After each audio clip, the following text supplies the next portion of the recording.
আজকে সর্বপ্রথমে বলতে চাই, আমি নারী হিসেবে লজ্জিত, আমি বাংলাদেশ হিসেবে লজ্জিত, আমি বাঙালি জাতি হিসেবে লজ্জিত। আমি আজকে আসার সময় খেয়াল করছিলাম মার্কেটগুলোতে প্রচন্ড ভিড়। ঈদের জামা কিনে দিচ্ছে বাপ ভাইরা তাদের মা বোনদেরকে।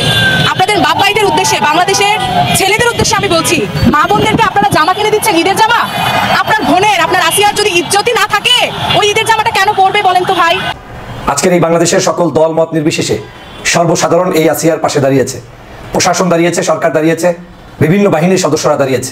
ভারতের সাউথের একটা ব্যাপার খুব ভালো লাগে আমার, ওরা অচেনা মেয়ে মানুষ দেখলে আম্মা বইলা, মা বইলা সম্বোধন করে এবং নাম জানলো নাম ধরে ডাকে না, আম্মা এবং মা।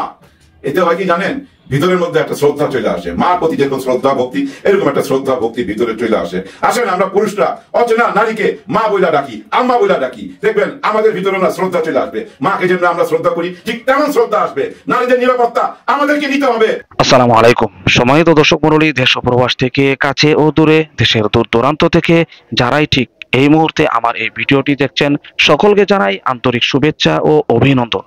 সম্মানিত দর্শক মণ্ডলী, খুবই গুরুত্বপূর্ণ আরেকটি নতুন আপডেট নিয়ে আপনাদের মাঝে উপস্থিত হয়েছে। যে ভিডিওতে থাকবে চাঞ্চল্যকর কিছু তথ্য, এমনকি যে ভিডিওটি ইতিমধ্যে নেট দুনিয়া কাঁপিয়ে দিয়েছে, যা দেখলে আপনি রীতিমতো অবাক হয়ে যাবেন। প্রিয় দর্শক, বিশেষ করে আমাদের বর্তমান বাংলাদেশের রাজনৈতিক পরিস্থিতি সম্পর্কে আপনারা সকলেই কম বেশি অবগত আছেন। প্রিয় দর্শক, কথা না বাড়িয়ে আমরা মূল ভিডিওতে চলে যাব। ভিডিওর শুরুতে কিছুটা শিরোনাম দেখেছেন, বিস্তারিত জানতে হলে ভিডিওটি না টেনে শেষ পর্যন্ত দেখতে হবে। আপনাদের কাছে রিকোয়েস্ট করব, ভিডিওটি স্কিপ না করে সম্পূর্ণ ভিডিওটি ধৈর্য সহকারে দেখবেন। তার সাথে সাথে ছোট্ট আরেকটি রিকোয়েস্ট করি, আপনি আমাদের এই চ্যানেলটিতে নতুন হয়ে থাকলে চ্যানেলটিকে সাবস্ক্রাইব করে পাশে থাকা বেল বাটনটি অন করে দিবেন। চলুন প্রিয় দর্শক, কথা না বাড়িয়ে ভিডিওর মূল পর্বে চলে যাই। আজকে সর্বপ্রথমে বলতে চাই, আমি নারী হিসেবে লজ্জিত, আমি বাংলাদেশ হিসেবে লজ্জিত, আমি বাঙালি জাতি হিসেবে লজ্জিত। আমি আজকে আসার সময় খেয়াল করছিলাম মার্কেটগুলোতে প্রচণ্ড ভিড়। ঈদের জামা কিনে দিচ্ছে বাপ ভাইরা তাদের মা বোনদেরকে। আপনাদের বাপ ভাইদের উদ্দেশ্যে, বাংলাদেশের ছেলেদের উদ্দেশ্যে আমি বলছি, মা বোনদেরকে আপনারা জামা কিনে দিচ্ছেন, ঈদের জামা। আপনার বোনের, আপনার আসিয়ার যদি ইজ্জতই না থাকে, ওই ঈদের জামাটা কেন পরবে বলেন তো ভাই? আমার মাকে আমি জামা কিনে দিচ্ছি ঈদের, আমার 80 বছরের মাও বাংলাদেশে সেফ না, আমার 8 বছরের আসিয়া বোনটাও বাংলাদেশে সেফ না। আর আমি ডক্টর মোহাম্মদ ইউনূস স্যারের উদ্দেশ্যে দৃষ্টি আকর্ষণ করে বলছি, আসিয়াকে দাফন করে দিচ্ছেন আপনারা, আমাদের প্রতিবাদকে কিন্তু দাফন করতে পারবেন না আপনারা। আমরা যখন জুলাইয়ের আন্দোলনে যাই, আমার শহীদ বন্ধু আমাকে বলে গিয়েছে, আমাদের ঢাকা শহরের অলিতে গলিতে অনেক পোস্টারে লেখা দেখবেন, লেখা আছে শহীদদের বক্তব্য। সেখানে লেখা ছিল, আমার বাবা নেই, আমার একটি বোন আছে, তোমরা সবাই আমার বোনটাকে দেখে রেখো। আমরা এই আসিয়াকেই দেখে রেখেছি। আজকে আসিয়ার দাফন হচ্ছে রাত 10টায়। আপনাদের সবার উদ্দেশ্যে বলছি, আমার ওই বন্ধুটা যদি জানতো আজকে তার বোন আসিয়া ধর্ষিত হয়ে মারা যাবে, সে কখনোই তার বুকের তাজা রক্ত দিয়ে বাংলাদেশটাকে স্বাধীন করত না। আমি মৃদুল যখন জুলাইয়ের আন্দোলনে যাই, পিছন দিয়ে গন্ডগোল হয়েছিল ভাই, তখন মনে হয়েছিল এই বুঝি শেষ, বাপ ভাইয়ের সাথে আর দেখা হবে না, মার সাথে আর দেখা হবে না, শেষ, দেশের জন্য জীবনটা দিলাম আর কি। কিন্তু যখন বেঁচে ফিরলাম, মায়ের চোখের দিকে তাকাই বলছিলাম, আমার মাতৃভাষা, আমার বাংলাদেশ, আমার মাকে হয়তোবা নতুন করে সাজাবো, নতুন দৃষ্টিকোণ থেকে দেখব, নতুন বাংলাদেশকে দেখব। হ্যাঁ, আপনারা আমাদেরকে নতুন বাংলাদেশ উপহার দিছেন।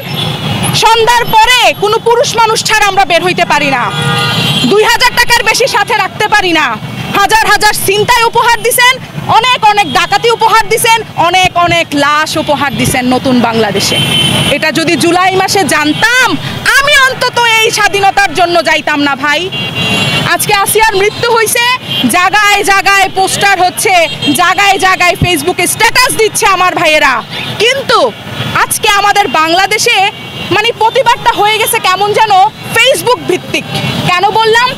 আমরা এক্ষুনি ফেসবুকে স্ট্যাটাসটা শেয়ার করছি, কিছুক্ষণ পরেই ওই যমুনাতে বসুন্ধরায় যায় শপিং করতেছি। কিন্তু এই বাঙালি জাতি গান লিখে গেছিল, এই বাঙালি জাতি দেশ স্বাধীন করার সময় বলছিল, মোরা একটি একটি ফুলকে বাঁচাবো বলে যুদ্ধ করি, মোরা একটি মুখের হাসির জন্য অস্ত্র ধরি। আজকে আসিয়ার মতো 8 বছরের ফুলটার জীবন তছনছ হয়ে গেল, ফুলটা ঝরে পড়ে গেল। হাজার হাজার ধর্ষিত নারীর এরকম সুন্দর সুন্দর ফুলের মতো চেহারাগুলো আমরা আজকে ধর্ষিত নারী। আপনারা কি ভুলে গেছেন বাংলাদেশ স্বাধীন করার জন্য মুক্তিযোদ্ধারা যেভাবে ভূমিকা পালন করছিল? বাংলাদেশের নারী, বাঙালি নারীরা বীরাঙ্গনা হয়েও কিন্তু এই মুক্তিযোদ্ধায় অধিকার স্থাপন করছিল। আপনারা ভুলে যায়েন না। আজকে আমার বাংলাদেশের প্রত্যেকটা ঘরের প্রত্যেকটা বাঙালি মাকে আমি হাত জোর করে অনুরোধ করছি, আপনার বিছানায় পাশে এসে আপনার ছেলে সন্তানটাকে বসান, আপনার স্বামীকে বসান এবং বলেন, তুমি যদি এমন আসিয়া তৈরি করো বাংলাদেশের জন্য, আমি কিন্তু মা হয়ে যাব না। আপনারা বলেন। আমার আইনজীবী ভাইদের উদ্দেশ্যে বলছি, আপনারা যখন একটা ধর্ষকের কেস লড়েন, এর থেকে দুঃখের আর মনে হয় কিছু হয় না ভাই। আমরা চাই প্রত্যেকটা বাঙালি তার নিজ নিজ জায়গা থেকে একটা ধর্ষকের প্রতিরোধ গড়ে তুলুক, প্রতিবাদ করুক, একটা আইনজীবী প্রতিবাদ করুক, একটা শিক্ষক প্রতিবাদ করুক যে একটা ধর্ষক ছেলে, তাকে আমি এই স্কুলে পড়তে দিব না। একটা মা প্রতিবাদ করুক, তুমি ধর্ষক, তুমি আমার ছেলে সন্তান হতে পারো না, তুমি বাংলার মাটিতে জীবিত থাকতে পারো না। আর আমি যেখানে দেশের অভ্যন্তরীণ যেই সরকাররা আছে তাদের দৃষ্টি আকর্ষণ করে বলছি, আপনি যদি আমাদেরকে, যখন আমি বলছি আবার, আমাদের ডক্টর মোহাম্মদ ইউনূস স্যার আমাদের সকলকে আশা দিয়েছিল নতুন বাংলাদেশ গড়ে তুলবে, নতুন বাংলাদেশ উপহার দিবে। ডক্টর মোহাম্মদ ইউনূস স্যারকে উদ্দেশ্য করে বলছি, আপনি যদি আসিয়ার এই ঘটনাটার দৃষ্টান্তমূলক শাস্তি না প্রতিষ্ঠিত করতে পারেন, আপনার স্বপ্নের বাংলাদেশও গড়তে পারবেন না, আমাদের সোনার বাংলাদেশও আপনি গড়ে দিতে পারবেন না। আপনি অনেক কিছু করে যেতে পারেন, কিন্তু আপনি যদি এই বিচারটার, এই ধর্ষক মামলার বিচারটার একটা প্রতিষ্ঠামূলক দৃষ্টান্তমূলক শাস্তি না দিতে পারেন, আপনি কোনোদিনই সোনার বাংলাদেশ গড়তে পারবেন না। আমি মৃদুল বলে গেলাম। আর যারাই প্রতিবাদ করেছে তাদের হাতে পায়ে ধরে অনুরোধ করছি, তোমরা ঘরে ফিরে যাও না। আজকে আসিয়া দাফন হয়েছে, আমরা দাফন হই নাই। আমি আসিয়া বেঁচে আছি, আমার হাজার হাজার বোন, হাজার হাজার ভাই আসিয়া হয়ে যারা রাস্তায় নামছো সবাই বেঁচে আছে। আসিয়াকে দাফন করতে পারছেন, আমাদেরকে পারবেন না। প্রিয় দর্শক, আশা করি সম্পূর্ণ ভিডিওটি দেখলেন। ভিডিও থেকে অবশ্যই বুঝতে পেরেছেন চলমান পরিস্থিতি, আমাদের বাংলাদেশের রাজনৈতিক অবস্থা বলেন, এমনকি জনসাধারণের কারো অবস্থা কিন্তু মোটেও ভালো নেই। একদিকে যেমন বর্তমান সরকারের কাছে কোনো দল নিরাপদ না, বিশেষ করে সাধারণ জনগণ নিরাপদ না, নারী পুরুষ কেউ কিন্তু বর্তমান নিরাপদ না।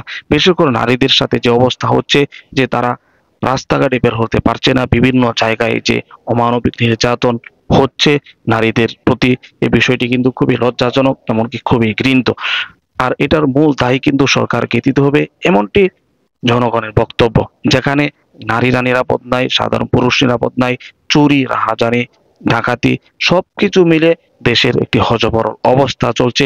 অপরদিকে রাজনীতির চেয়ার নিয়ে কারাকারি চলছে দলের বিরুদ্ধে এক দল আরেক দলের মধ্যে। এমন একটি পরিস্থিতিতে আমরা এসে পৌঁছেছি। প্রিয় দর্শক, এই সবকিছু ভিডিওতে কিছু সংক্ষিপ্ত দেখেছেন। প্রিয় দর্শক, এই ভিডিও সম্পর্কে আপনার স্থান থেকে আপনার কোনো মতামত থাকলে আপনার মূল্যবান মতামতগুলো কমেন্টে জানিয়ে দিবেন, এমনকি এই ভিডিওটি শেয়ার করে সকলের মাঝে ছড়িয়ে দিবেন। প্রিয় দর্শক, আজকের মতো এখানে শেষ করছি। ভালো থাকুন, সুস্থ থাকুন, আবারও দেখা হচ্ছে পরবর্তী ভিডিওতে।